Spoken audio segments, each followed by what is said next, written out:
வணக்கம். எல்லாரும் எப்படி இருக்கீங்க? நாம எல்லாம் நல்லா இருக்க போறோம். நல்லாவே இருப்போம். சரிங்களா? இன்னைக்கு நம்மளுடைய உடம்ப பத்தி, அதாவது இப்போ நாம ஒரு கண்ணாடியில பார்க்குறோம்.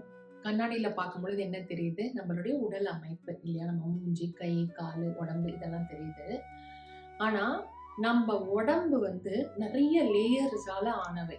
சரிங்களா? என்னென்ன அந்த லேயர்ஸ் அப்படின்றதுல 3 லேயர்ஸ் நான் உங்களுக்கு இன்னைக்கு அத பத்தி சொல்லப் போறேன். ஒரு ஃபியூ லைன்ஸ் தான். என்னன்னு அத தெரிஞ்சுக்கோங்க. அது ரொம்ப அ நல்லா இருக்கும் தெரிஞ்சுக்கணும் அப்படின்னா. ஸோ, இப்ப வந்து நம்ப உடம்பு வந்து 3 லேயர பத்தி பேசப் போறோம். இந்த ஃபர்ஸ்ட் லேயர் வந்து பிசிக்கல், அதாவது சூட்சும ஸ்தூல உடம்பு ஃபர்ஸ்ட். 2வது லேயர் வந்து ஆ சூட்சும உடம்பு. 3வது வந்து காரண உடம்பு. ஸோ ஃபர்ஸ்ட் வந்து ஸ்தூல உடம்பு, செகண்ட் வந்து சூட்சும உடம்பு, 3வது வந்து காரண உடம்பு. ஸோ இப்போ ஸ்தூல உடம்பு அப்படின்னா பிசிக்கல் பாடி, சூட்சும உடம்பு அப்படின்னா ஆஸ்ட்ரல் பாடி, 3வது என்ன சொன்னேன், காரண உடம்பு, அது வந்து கேஷுவல் பாடி. சரிங்களா? இப்போ ஸ்தூல உடம்பு அப்படின்னா என்னன்னு பார்க்கலாம். நான் முன்னாடி வீடியோவில் 7 வகையான தாத்துக்களை பற்றி உங்களுக்கு விளக்கி இருக்கேன் இல்லைங்களா? ஸோ நம்ம ஸ்தூல உடம்பு வந்து 7 வகையான தாத்துக்களான ஆனது. அதாவது ஸ்தூல உடம்புனா ஒன்றுமே இல்லை, அவர் ஃபிசிக்கல் பாடி. நம்ம பாடி இப்போ நீங்கள் கண்ணாடியில் பார்க்குறீங்க இல்லையா, வெளி தோற்றம், அதுதான் ஸ்தூல உடம்பு, which is called as physical body. So இது வந்து 7 வகையான தாத்துக்களால் ஆனது. மற்றும் இதில் 6 ஆதாரங்கள் இருக்குது. என்ன 6 ஆதாரங்கள்? எல்லாருக்குமே தெரியும், சக்ராஸ் தான். அதாவது மூலாதாரம், சுவாதிஷ்டானம், மணிபூரகம், அநாதகம், விசுத்தி, ஆகினை. ஸோ இந்த 6 வகையான ஆதாரங்கள் கொண்டது தான் நம்ம வந்து ஸ்தூல உடம்பு, which is called as physical body. Okay, இப்போ சூட்சும உடம்பு அப்படின்னா என்னன்னு பார்க்கலாம். ஸோ ஃபஸ்ட்டு வந்து ஃபிசிக்கல் பாடி பற்றி பார்த்துட்டோம். இப்போ வந்து சூட்சும உடம்புனா ஆஸ்ட்ரல் பாடி. ஆல்ரெடி உங்களுக்கு ஆரா அப்படின்ட்டு ஒரு வீடியோ போட்டிருக்கேன். இந்த சூட்சும உடம்பு அப்படின்னா ஆரா தான் நம்மளை சுற்றி, அதாவது ஃபிசிக்கல் பாடி ஃபஸ்ட்டு. 2வது லேயர் வந்து சூட்சும உடம்பு, which is called as astral body, aura.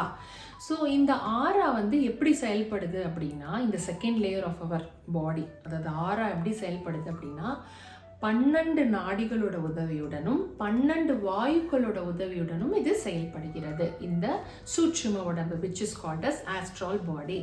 So இது என்ன பண்ணும் அப்படின்னா, நம்மளுடைய ஜீவாதாரம் அப்படின்னா நம்மளுடைய ஜீவனை எப்படி இந்த வாசி கொண்டு செயல்படுறதுன்றதும், பொருளாதாரம் அப்படின்னா நம்மளுடைய ஆர்கன்ஸ் இருக்கு இல்லையா, ஒவ்வொரு உறுப்புகள் அது எப்படி ஹெல்த்தியாக செயல்படும்ன்றதை பார்த்துக்கும்.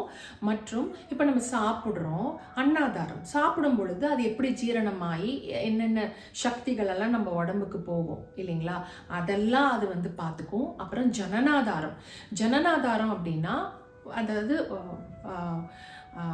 ஜனனம், அதாவது குழந்தை பேரு, அதாவது புது உயிர் வந்து நமக்கு ஜனனம் ஆகணும் அப்படின்னா அதுக்கு சில சக்திகள் தேவை இல்லையா, அதெல்லாமே அது பார்த்துக்கும். ஸோ இந்த மாதிரி சில விஷயங்கள் எல்லாமே இந்த சூட்சும உடம்பு பார்த்துக்கும். அதுக்காக தான் இந்த ஆறாவை நம்ம ஹெல்த்தியாக வச்சுக்கிட்டோம் அப்படின்னாவே நம்ம பாடியை நல்லா வச்சுக்கலாம். அதே மாதிரி நம்மளுடைய ஆர்கன்ஸ் நல்லாவே வந்து செயல்படும். ஸோ இது வந்து சூட்சும பாடி. சரிங்களா, which is called as astral body. இப்போ காரண சரீரம், அடுத்தது நான் என்ன எக்ஸ்பிளைன் பண்ண போறேன்னா, காரண சரீரம், which is called as causal body. இது வந்து இந்த பஞ்சபூதம் இருக்கு இல்லைங்களா, இந்த பஞ்சபூதத்தை ஆதாரமாக கொண்டு இது வந்து வேலை செய்யும். சரிங்களா, இந்த கேஷுவல் பாடி. ஸோ இந்த கேஷுவல் பாடி, அதாவது காரண சரீரம் அப்படின்னா என்னன்னா, அது முக்கியமாக என்ன வேலை செய்யும்னா, நல்லா கவனிச்சுக்கோங்க, நல்லா கான்சென்ட்ரேட் பண்ணுங்க நான் சொல்கிறத.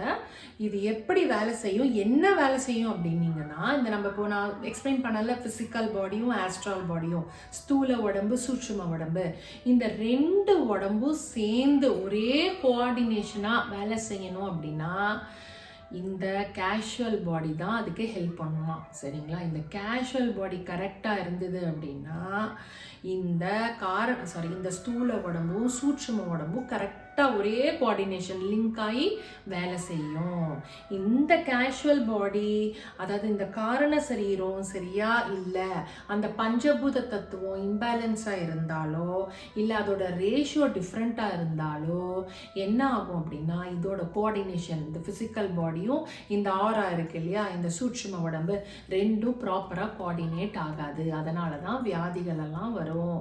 நான் அப்போவே சொன்னேன், அந்த வீடியோலேயே சொல்லியிருக்கேன்ல, ஆறால லீக்கேஜ் ஆச்சு அப்படின்னா நமக்கு வியாதி வர ஸ்டார்ட் ஆகிடும். ஸோ அப்போ நம்ம எதை ஸ்ட்ராங்காக வச்சுக்கணும்? கேஷுவல் பாடியை ரொம்ப ஸ்ட்ராங்காக வச்சுக்கணும். கேஷுவல் பாடி, அதாவது நிறைய கோசாஸ் இருக்குது நம்ம பாடியில், நிறைய லேயர்ஸ் இருக்குது. இந்த கேஷுவல் பாடி அப்படின்றது, இந்த காரண உடம்புன்றது மனோமய கோஷத்தை டினோட் பண்ணுது. சரிங்களா? அதே மாதிரி இந்த சூட்சும உடம்பு சொன்னல ஆஸ்ட்ரால் பாடி, இது பிராணமய கோஷத்தை டினோட் பண்ணுது. ஃபிசிக்கல் பாடி அன்னமய கோஷத்தை டினோட் பண்ணுது. ஸோ முக்கியமாக இந்த கேஷுவல் பாடியை நம்ம வந்து நல்லபடியாக வச்சுக்கிட்டோம் அப்படின்னா இந்த ஃபிசிக்கல் பாடியையும் ஆஸ்ட்ரால் பாடி நல்லா கோஆர்டினேட்டோட வேலை செஞ்சு நம்ம வந்து ஹெல்த்தியாக இருக்கலாம். இதை ப்ராப்பராக வச்சுக்கிட்டோம் அப்படின்னா. சரிங்களா?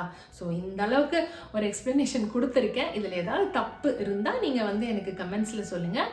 ஸோ இல்லை ஃபர்தர் கிளாரிஃபிகேஷன் இதில் உங்களுக்கு வேணும் அப்படின்னா நான் வந்து நீங்கள் கமெண்ட்ஸில் சொன்னீங்க அப்படின்னா I can able to explain it more for you.